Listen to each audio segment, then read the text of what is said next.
On a tous connu ça, le travail de groupe. Sur le papier, l'idée est géniale, collaborer et apprendre ensemble.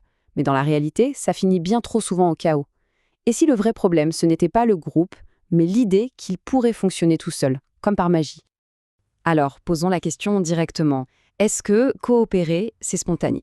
Est-ce que c'est un réflexe naturel quand on met plusieurs personnes ensemble pour faire quelque chose? On a envie de dire oui, hein. L'intuition nous souffle que ça devrait couler de source. Sauf que la recherche, elle, nous dit tout le contraire.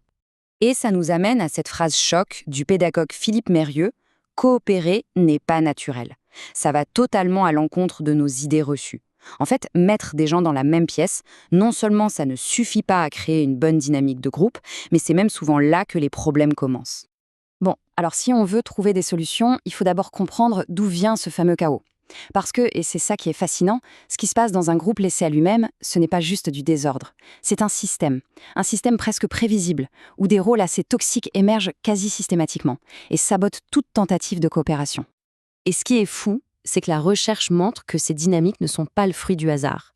Sans un cadre clair, sans règles du jeu, un groupe va presque toujours générer les mêmes archétypes, les mêmes profils, qui, au lieu de construire quoi que ce soit, vont empêcher toute collaboration réelle.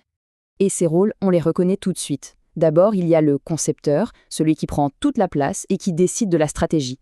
Puis, l'exécutant, qui attend sagement qu'on lui donne des ordres.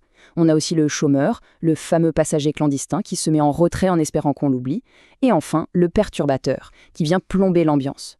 Le pire dans tout ça, c'est que chaque rôle alimente les autres. C'est un cercle vicieux, un système parfaitement huilé pour ne pas fonctionner. Et c'est là qu'est le vrai danger. Mérieux insiste là-dessus. Si on ne fait rien, ces rôles finissent par coller à la peau des gens. L'exécutant se persuade qu'il n'est bon qu'à obéir, le concepteur qu'il est le seul à pouvoir diriger. Ça fige les inégalités, ça renforce les étiquettes et ça peut même mener à une forme d'exclusion. Ok, le constat est un peu rude. Mais alors, on fait quoi? On jette l'éponge et on arrête le travail de groupe? Surtout pas. La bonne nouvelle, c'est qu'il existe une solution. Et elle ne consiste pas à tout abandonner, mais plutôt à tout réinventer, en remplaçant ces rôles spontanés par une structure intentionnelle, une structure pensée pour la réussite. Et là, on change complètement de paradigme. On passe du chaos subi à une organisation fonctionnelle. L'idée est simple. Chaque rôle qui émergeait spontanément pour nuire au groupe, on va le remplacer consciemment par un rôle constructif, un rôle qui va être au service du collectif. Regardons-les d'un peu plus près, ces rôles. Le facilitateur, son job, c'est de s'assurer que tout le monde peut s'exprimer. Le secrétaire capture les idées et les organise. Le gardien du temps, lui, il garde le cap et s'assure qu'on respecte les délais. Et enfin, le contrôleur qualité qui pousse le groupe à être rigoureux. Ensemble, ils créent un système équilibré. Et ce qui est vraiment clé, c'est que ces rôles sont conçus pour être interdépendants. Personne ne peut réussir si les autres échouent. Le succès est forcément collectif. En plus, l'idée, c'est de faire tourner ces rôles. Comme ça, chacun peut développer une palette de compétences bien plus large, que ce soit sur le fond du sujet ou sur le plan humain. Bon, en théorie, tout ça a l'air très logique. Mais la vraie question, c'est, est-ce que ça marche en pratique? La réponse, c'est un grand oui. Loin d'être une simple mode, cette approche est en fait l'une des plus solidement documentées par la recherche en éducation. C'est un point vraiment important. L'apprentissage coopératif structuré, ce n'est pas nouveau. C'est une stratégie qui a été étudiée sous toutes les coutures et validée depuis des dizaines d'années. Aujourd'hui, la question n'est plus de savoir si ça marche, mais plutôt de savoir comment bien le mettre en place. Et si on devait résumer toute cette efficacité en un seul chiffre, ce serait celui-là, 72%. Ce chiffre n'est pas anodin, il vient d'une analyse massive de centaines d'études et il représente une conclusion extrêmement claire. Et la voilà, cette conclusion.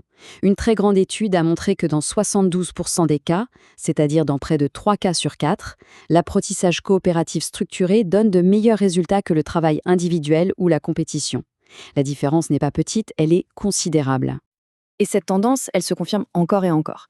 Déjà en 1981, une première méta-analyse montrait que c'était efficace partout, pour tout le monde. Une autre, plus récente, centrée sur les ados, a non seulement confirmé les progrès scolaires, mais elle a aussi mesuré une nette amélioration du climat social et des relations entre les jeunes. Maintenant que la preuve est faite, passons à la pratique. Parce que savoir que la structure est la clé, c'est bien, mais savoir comment la construire, c'est ça qui change tout. Voyons ensemble quelques outils essentiels pour former des groupes qui tiennent la route. Déjà, la taille du groupe, ce n'est pas en détail. Pour des explications rapides, en face à face, le binôme est parfait. Pour un micro-débat, pour comparer des stratégies, le trio, c'est excellent. Et pour des tâches plus complexes, des projets au long cours, là, un groupe de 4 ou 5, c'est l'idéal pour pouvoir justement répartir les rôles. L'autre point stratégique, c'est la composition. Qui on met avec qui? On peut faire des groupes homogènes où tout le monde a plus ou moins le même niveau pour un entraînement très ciblé. Ou alors, et c'est souvent plus riche, on crée des groupes hétérogènes. On mélange les profils, les compétences et on favorise comme ça l'entraide et la diversité des points de vue. Et voici une technique toute simple, mais incroyablement efficace. Le penser, échanger, partager. C'est un processus en 3 temps. D'abord, chacun réfléchit dans son coin, en silence. Comme ça, tout le monde a quelque chose à apporter. Ensuite, on en discute à 2, pour confronter et enrichir les idées. Et enfin, les binômes partagent leurs conclusions avec le reste du groupe. C'est simple, c'est structuré, et ça garantit que personne n'est laissé de côté. Donc, pour résumer, l'idée principale à retenir, c'est vraiment qu'il faut abandonner le mythe de la coopération spontanée. C'est l'intention et la structure qui transforment un groupe chaotique en une équipe performante. En définissant bien la taille, la composition et surtout les rôles, on crée les conditions de la réussite. Et tout ça, ça nous laisse avec une question beaucoup plus large.